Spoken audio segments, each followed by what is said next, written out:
Today I'm making a small diameter pipe bender so we can nice and neatly and easily bend, such as copper nickel brake piping or 8mm copper.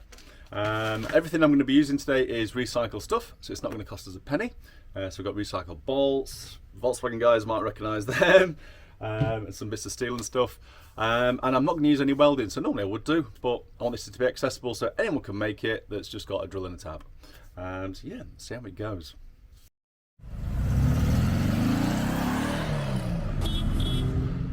There's probably people screaming at the cameras already or in the comments saying, you don't need a pipe bender for copper nickel. Well, no, you don't really. Normally I get something like an old can and just kind of fold it around it. And it works, but it's not always perfectly neat. But it would be nice to be able to just basically put it in something, quick twist round, and it's a perfect curve, same each time. Yeah, really good. When you get to thicker stuff like the 8mm copper, by the way, if you're using this as a fuel, it can work hardened. It's not really recommended. Should you copper nickel really for that sort of stuff, or stainless or something. But if you're using 8mm, this is actually an old breather pipe between carbs. It's a bit trickier to get nice and straight and neat. It's a bit tougher to bend, and if you're bending stainless, even more so. So it'd be nice to be able to just do that relatively easily, again, quite neatly. For the metal, using a bit of old fence post, it's 6mm, big long length, we'll chop it down. As I've shown you before, we've got a couple of old Beetle rear wheel bearings. I've chosen them because they're a nice diameter. They're actually the same as a cam, weirdly. So I can't imagine ever wanting to a tighter bend than that. So it's a nice angle to go around. We've got some M10 bolts out of the cupboard and a bunch of washers. We made it a couple of bigger ones for the top. And an old roof tie, which is about 4mm thick steel. Hopefully I can use single one of these and there'll be enough thread in there to hold it in place. If not, we'll just double it up. It should be fine. All you should need to make this are your basic tools, so electric drill, angle grinder. I'm using some drill taps in this video, which I'll put a link to below if they work well. Or you can go old school and get your drill and tap out.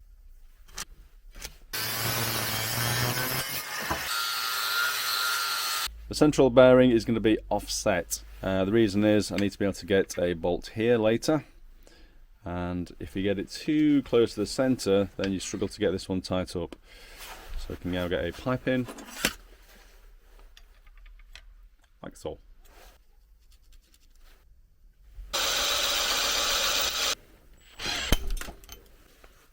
I think that was my fault. I had the drill in the wrong gear setting, and when I restarted it, I accidentally knocked it into reverse. Let's finish it the old-fashioned way.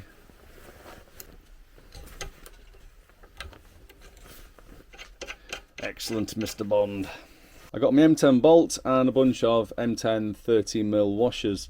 The idea is that they'll be the central spindle for holding the bearing in place. They don't quite fit in though, it's fractionally too smaller than 30mm, so I'm just going to take the edge off these.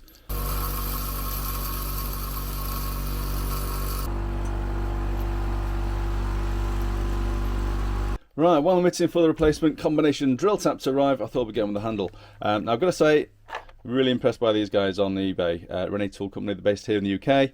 I got in touch, I said I'd broken it, it's my fault. I offered to play for a replacement, but I did ask them if they'd do me a good deal on another one. And I think they've sent me another pack out, super fast delivery, and they've not even charged me for it, they wouldn't take money for it. So really, really impressed by these guys, and I will put a link in the description below. So I like to support people who give good customer service and who support me. So yeah, check them out on eBay. Right, handle time.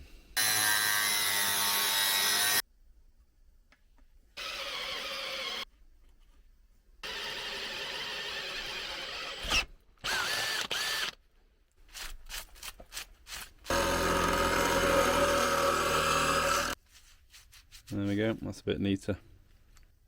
Okay, bottom plate, 10mm threaded hole, handle, just a hole, 10mm.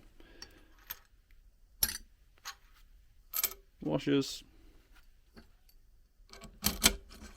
bearings, top plates keep it all down.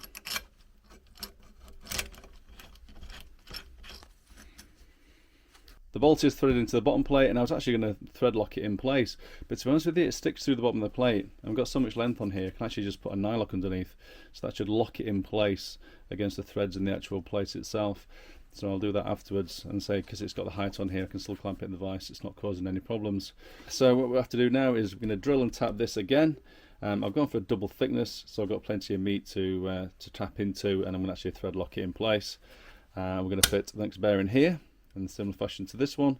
I'm going to keep the gap about 10 mil. I don't really plan on bending anything wider than 8, but it gives me a bit of flexibility should I want to go wider, and I don't think it will cause any problems having a bit of a gap there.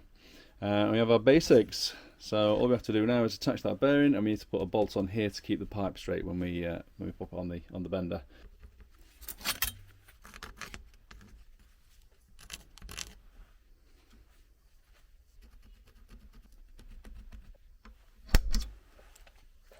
So I'm just working out where to put the bolts.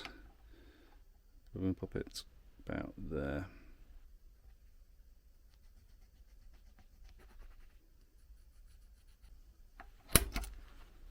Wow, amazing RENNIE tool company, thank you very much.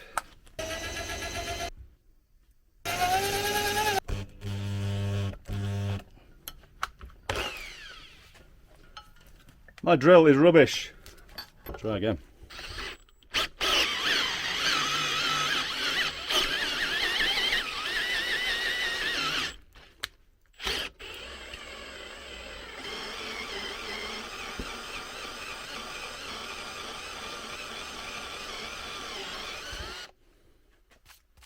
If you're going to be tapping thick stuff like this 6mm, you really need a high torque setting on your drill, which thankfully the Makita has.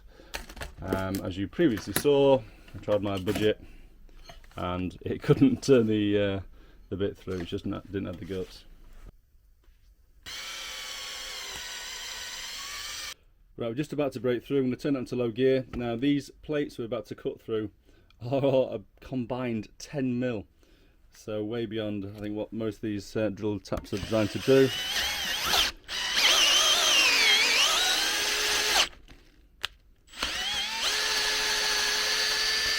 Hey, and I'm impressed. That is good. If you're looking to buy some of these online, you have to be very careful because a lot of the descriptions actually say they're only capable of tapping aluminium or thin plate and stuff. So yeah, pretty tough for these ones.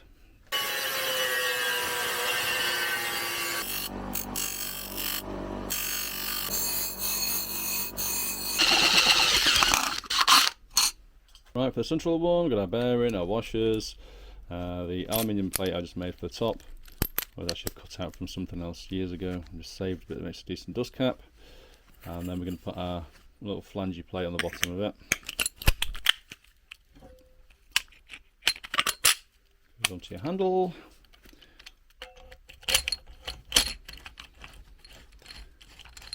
Now, unfortunately, I forgot that I might want to put a nut underneath this, so it's a bit too close to this edge here, so I can't get a nut on it, but it's quite a tight fit, so I don't think that'd be a problem. On the underside, like I say, I can't get a nut on that one because I've gone too close to the edge. I'm putting one on this one because I suspect as you turn the handle, it'll unwind itself. So I want to lock it in place against the threads that we've cut into the metal. I'll just cut the excess off.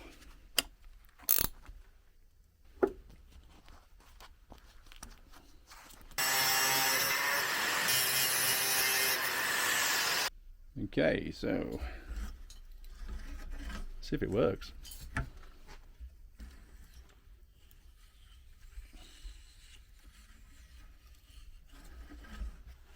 Oh, awesome.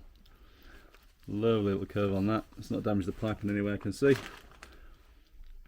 Let's see if it works with a copper. So I don't imagine this to be a problem, but let's give it a whirl.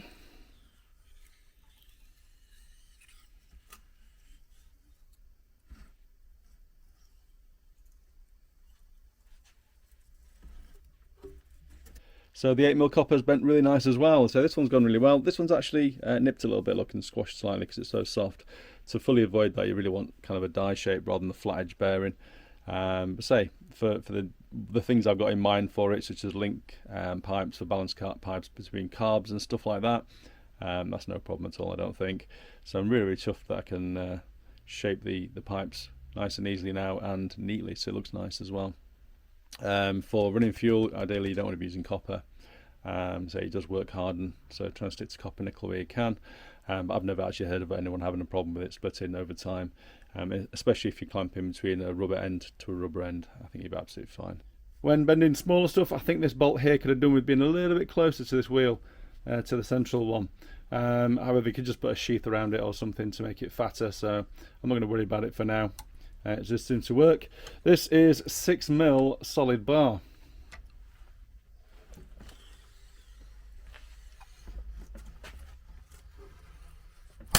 Boing!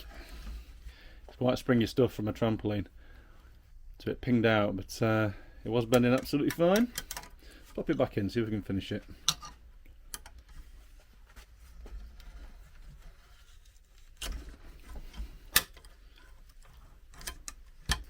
There we go. So 6mm bar, no problem at all. And I've got some 8mm threaded bar.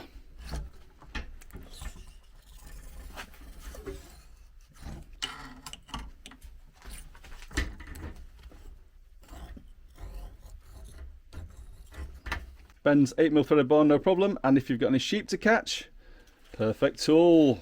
So there we have it, one pipe bender. I guess you could make it pretty, paint it blue, a bit like the moon, because that's as often as you'll probably use this tool. But say, if you want to fancy an afternoon in the garage, being a bit creative, from recycled bits of stuff, then hopefully this has been some help. Cheers guys, take care, bye bye.